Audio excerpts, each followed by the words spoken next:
Hello, my name is Sam, and my partner's name is Logan, and we have been working on a project this semester in our small group communication class related to metacommunication in online small group communication. Online communication has increased recently due to COVID-19 and has caused some social group communication and performance issues that we will be diving into in this presentation.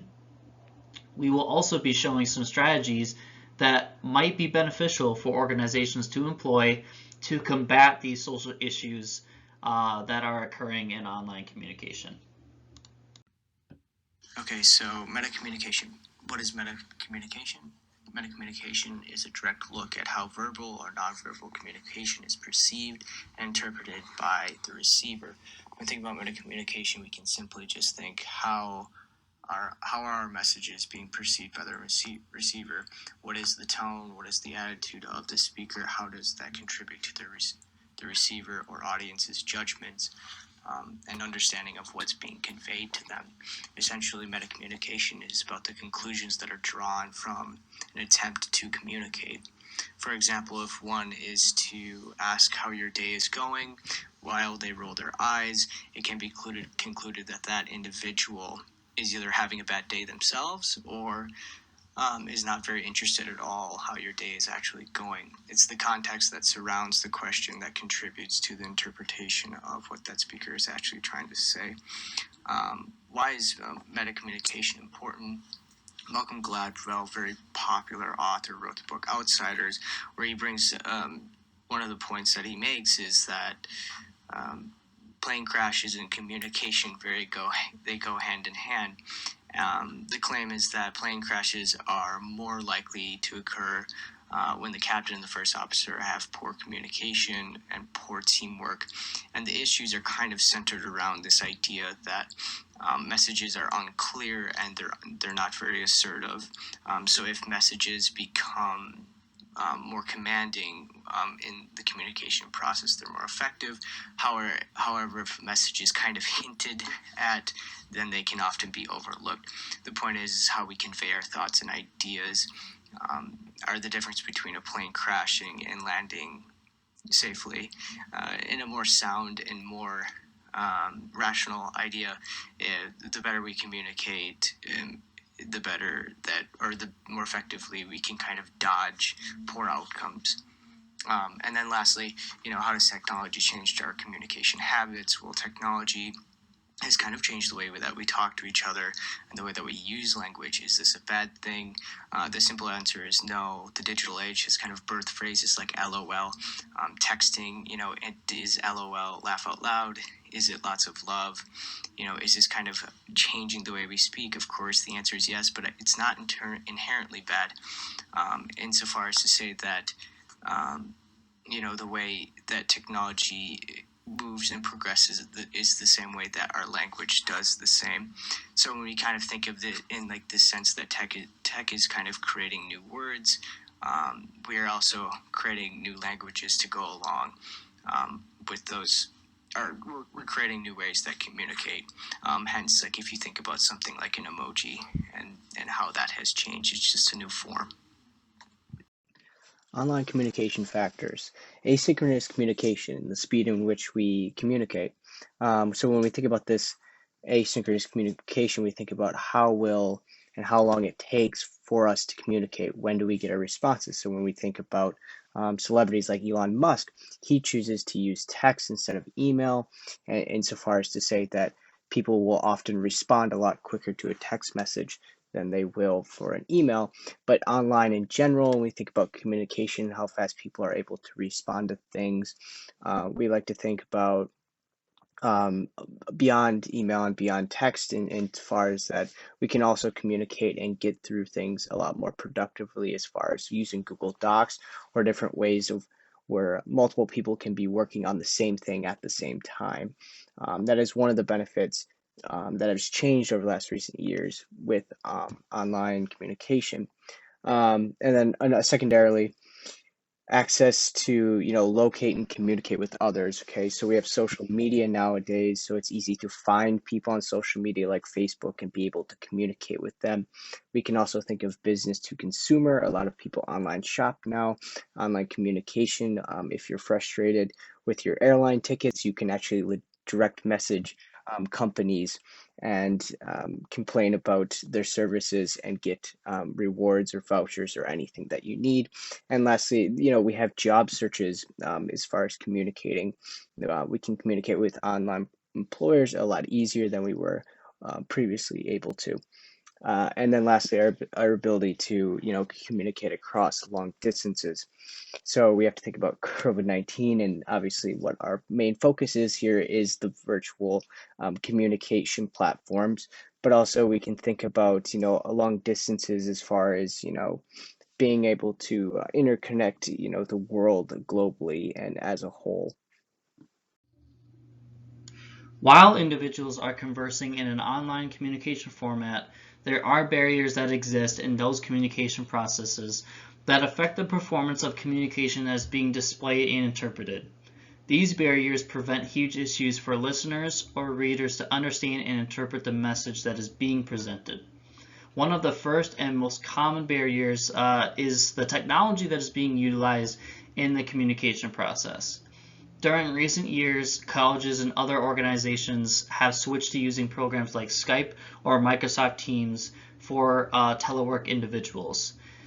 Effectively utilizing these programs is important in order to present correct information, and having only a basic understanding of these programs can limit the actual performance of communication. For instance, a study was conducted on Iranian university students that found that older age individuals with little experience with computers and online programs found it difficult to communicate via an online format rather than younger individuals. The older population in the study had trouble finding the mute and unmute feature as well as other features on their call, which caused a barrier in the effectiveness of the overall group performance, communication process, and comprehension of those older individuals. The next barrier that is related in the fact that different internet providers and different locations have various levels of connection performance in an online communication process. Slower internet speeds cause a barrier in the comprehension of the message sender as well as the receivers. I'm sure that many of us know it's hard to piece together a half-made sentence caused by someone who has a poor internet connection. This also relates to how different programs have different performance metrics, and those different programs can only host a max number of individuals in a call before the program actually starts deteriorating. Another barrier that exists in online communication is the limited communication times that are available in online formats.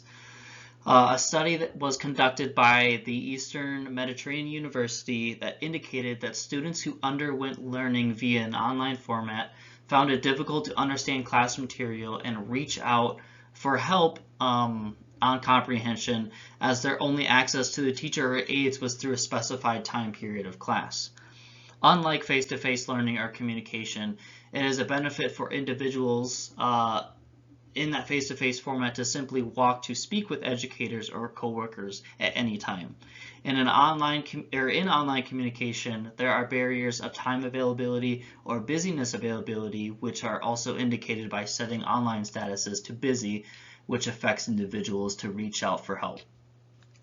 Lastly, the use of direct personal contact and nonverbal cues plays a huge part in communication comprehension. Studies have shown that when comparing distance learning to in-person learning, comprehension of that material was greater in the in-person learning group rather than the distance learning group. This is because distance learners experienced non or little nonverbal communication methods in their learning processes. Turning cameras off and not being able to read body language in an online communication prevents a barrier in the effectiveness of small group communication online as well as communication comprehension. All the barriers expressed above have the ability to present to the individual that is experiencing that barrier either a feeling of isolationism or cyber ostracism. Both of these characteristics decrease the level of effort and effectiveness the individuals might provide in small group communication.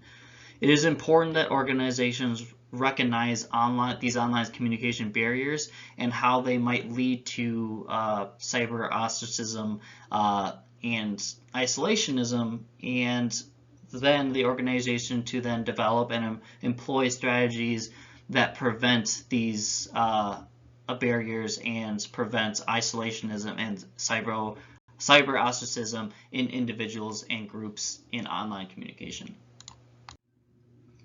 In our project to research metacommunication in online small groups, Logan and I wanted to gain an understanding of current viewpoints in organizations. Since last year, COVID-19 has forced many small groups to take communication to an online format rather than face-to-face. And we wanted to see which communication formats provided better effectiveness in terms of metacommunication and what strategies organizations are currently employing to increase group performances online. Therefore, we sent out a survey and received results from 16 participants in 2 separate organizations. The conclusion of the survey is as follows. A majority of the individuals rated themselves and others as somewhat effective communicators in an online format. However, when respondents were asked to rate which form of communication was most effective in group performance, a majority of the individuals supported face-to-face communication as most effective, and compared to online instant message boards as least effective form of communication. 70% of the respondents also indicated that the switch to an online communication decreased the overall performance of their small groups. Lastly, one of the most interesting results that we got was that respondents were asked if there were if their online small groups are currently discussing metacommunication tactics, and if they are, how often are they improving those metacommunication processes.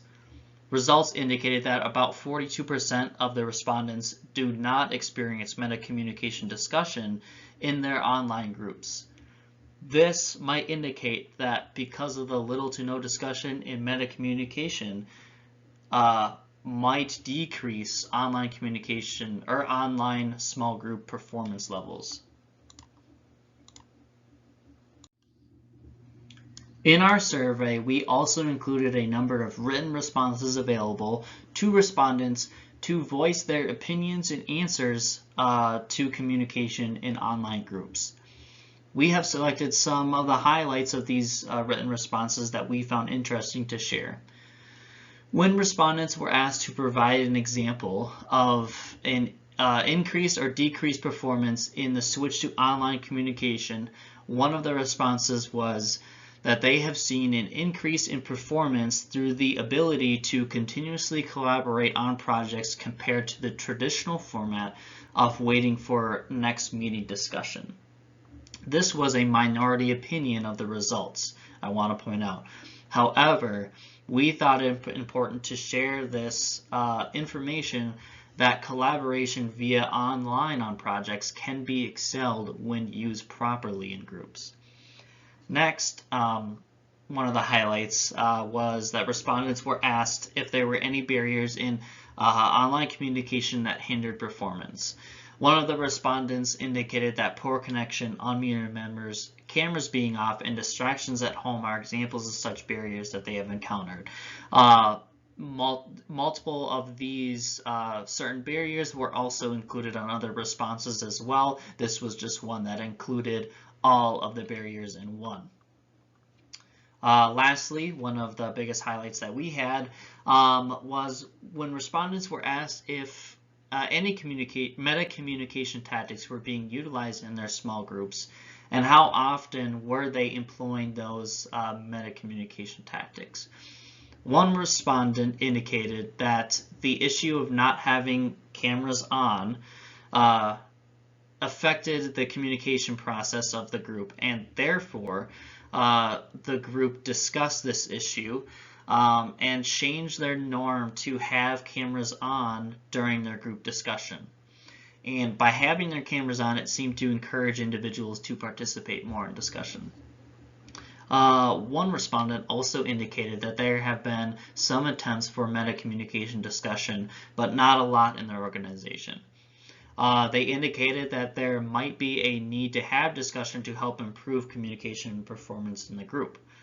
This meaning that they recognize that this meta-communication discussion might be helpful for their group to utilize to improve group performance. Okay, online meta-communication strategies and conclusions. Online meta-communication discussions were something that our research indicated insofar as that small groups were having failed to create, set guidelines when meeting virtually. Especially this is important when thinking about dialogue hindrances, such as unmuted members, external distractions, or cameras being off. We want people to participate, but also we want the meetings, or like whenever we're meeting as a small group in these small groups, that we want to limit distractions as best we can. And so maybe setting guidelines and having discussions about these things could actually promote a more healthy communication atmosphere. And so virtual chats were something that the overall idea with it is that these chats are relatively ineffective. People will give out comments, people will give out slight little bevies of ideas, but essentially what we want in meetings and small group communications, we want people to elaborate ideas so we can get away from I like the group think mentality. And so in order to promote that, the moderator or whoever is leading the meeting should ask individuals when they are commenting in these chats to elaborate on their ideas and like speak up and use like their mics. And then something that is hugely important, and that's why we're talking about virtual in general, is COVID-19. People like face-to-face interactions. They like conversations and like to actually talk face-to-face with people. And so one of the huge things that's important with this is obviously we can't do that when we cannot meet because of COVID or because of long distance restrictions. So breakout sessions in these meetings, get people in smaller groups so they can actually be a little more active, but also encouraging individuals within the corporation to FaceTime each other, have like some of these more individualized chats and opportunities. Yes, it's still virtual in the end, but at some point it's a little bit more imminent, but it's also like a little bit more privatized as well.